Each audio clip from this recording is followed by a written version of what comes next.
You were on your way home when you died. It was a car accident.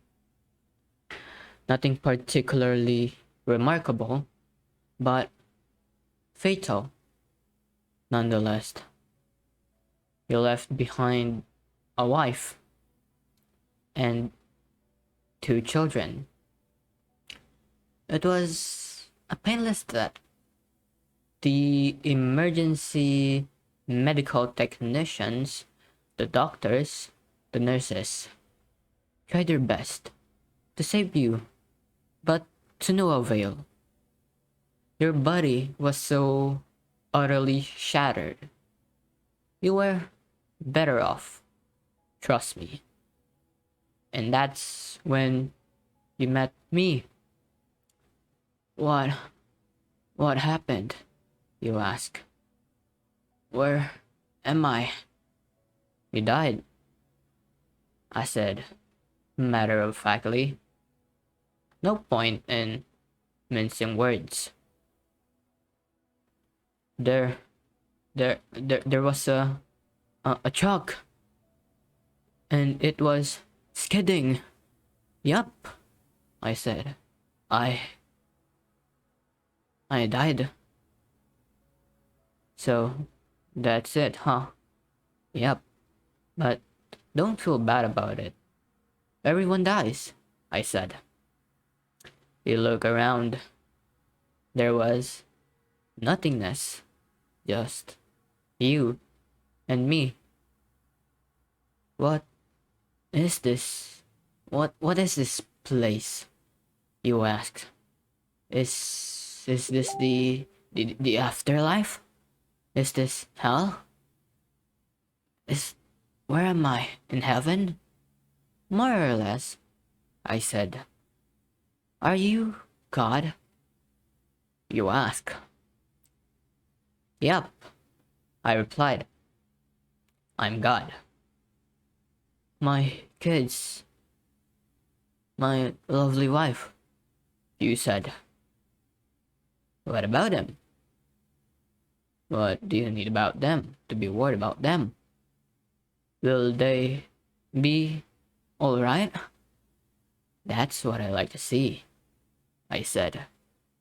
You just died, and your main concern is for your family. That that's good stuff right there. You look at me with fascination. To you, I didn't look like God. I just look like some man, or possibly a woman, some big authority figure. Maybe more of a grammar school teacher than the Almighty. Don't worry, I said. They'll be fine.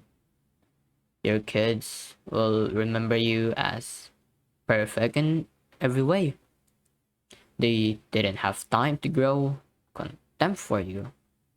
Your wife will cry on the outside, but will be secretly relieved. To be fair, your marriage was falling apart. If it's any consolation, she'll feel very guilty for feeling relieved. Oh, you said. So, what happens now? Do I go to heaven? Or hell? Or maybe somewhere, something? Neither, I said. You will be reincarnated. Ah, you said. So the Hindus were right? All religions are right in their own way, I said. Come on, walk with me.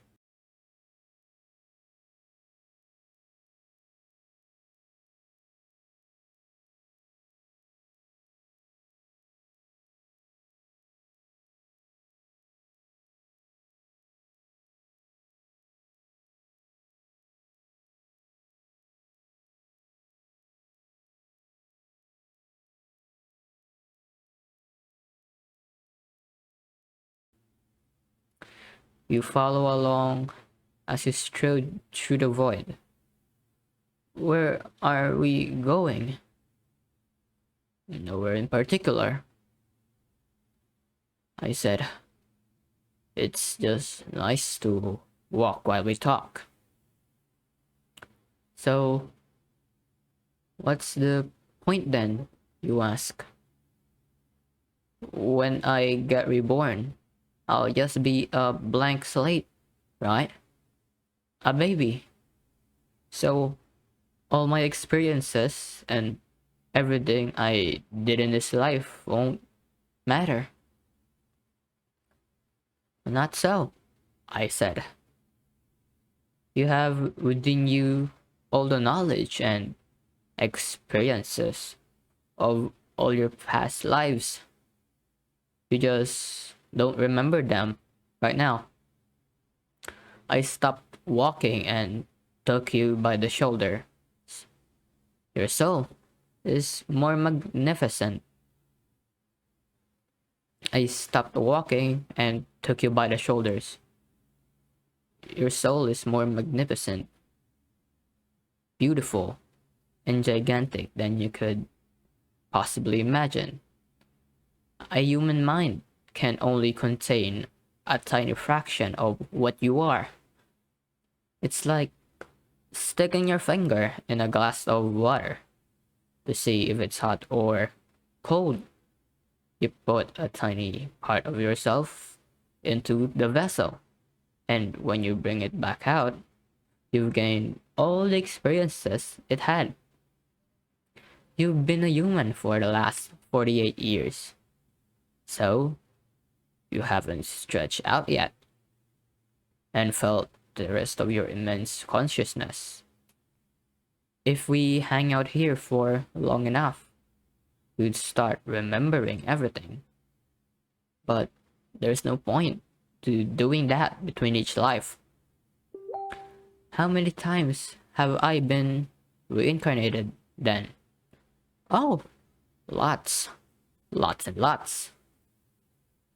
And in lots of different lives, I said. This time around, you'll be a Chinese peasant girl in 540 AD. Wait, what? You stammered. You're sending me back in time? Well, I guess, technically, time as you know it only exists in your universe. Things are different where I come from. Where you come from, you said.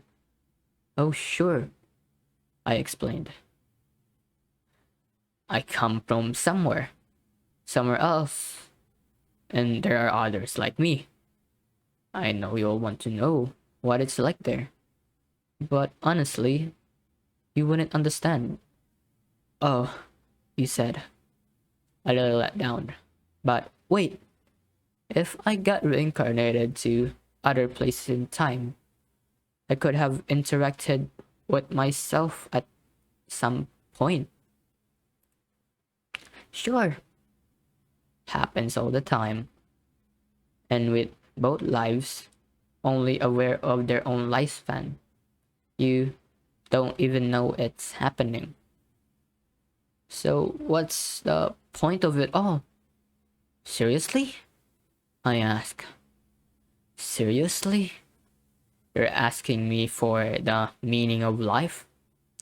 Isn't that a little stereotypical? Well, it's a reasonable question, you persisted. I'll look you in the eye. The meaning of life, the reason I made this whole universe, is for you to mature. You mean mankind? You want us to mature? No. Yes, you. I made this whole universe just for you and only you. With each new life you grow and mature and become a larger and greater intellect. Just me? What about everyone else? There's no one else, I said. In this universe, there's just you and me. You stared blankly at me. But all the people on Earth, all you, different incarnations of you. Wait, I'm everyone? Now you're getting it, I said, with a congratulatory slap on the back. I'm every human being who ever lived, or who will ever lived. Yes? I'm Abraham Lincoln, and you're John Wilkes. Boot too, I added. I'm Hitler? You said, appalled. And you're the millions he killed. I'm Jesus, and you're everyone who followed him. You fell silent. Every time you victimize someone, I said, you were victimizing yourself. Every act of kindness you've done to yourself. Every happy and sad moment you have ever experienced by any human was or will be experienced by you. You taught for a long time.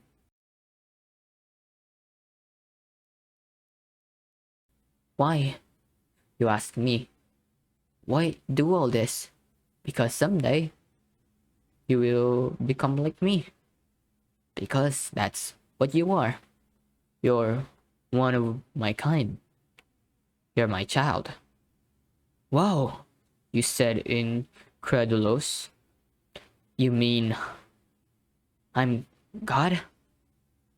No, not yet. You're a fetus. You're still growing. Once you live every human life throughout all time, you will have grown enough to be born. So, the whole universe? You said, it's just an egg. I answered. Now, it's time for you to move on to your next life. And I sent you on your way to your next life.